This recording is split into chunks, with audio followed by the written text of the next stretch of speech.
السلام علیکم۔ اللہ میں تو آپ کی محبت چاہتی ہوں، میں کیا کروں کہ آپ کی محبت پالوں۔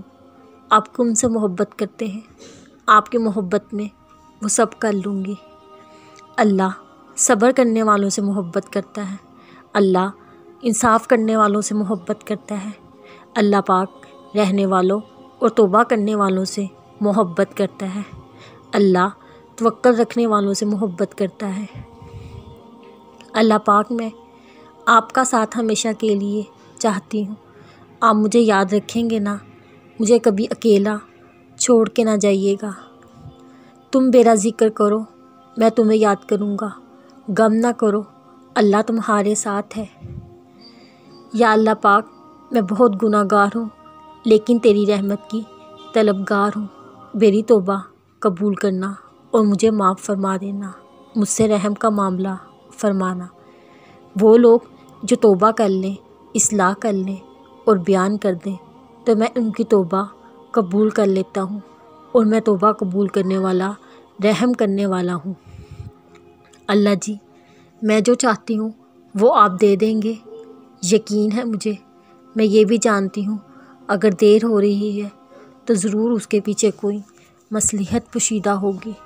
آپ نے مانگنے کی مہلت دی ہے تو ضرور پورا فرمائیں گے، اور میرا کام آپ ہی بنائیں گے۔ اور جو شخص اللہ پر توکل کرے گا، اللہ اسے کافی ہوگا۔ اللہ تعالیٰ اپنا کام پورا کر کے ہی رہے گا۔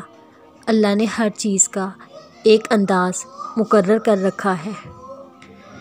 اللہ پاک میں تیری رضا کی خاطر صبر کیے ہوئے ہوں۔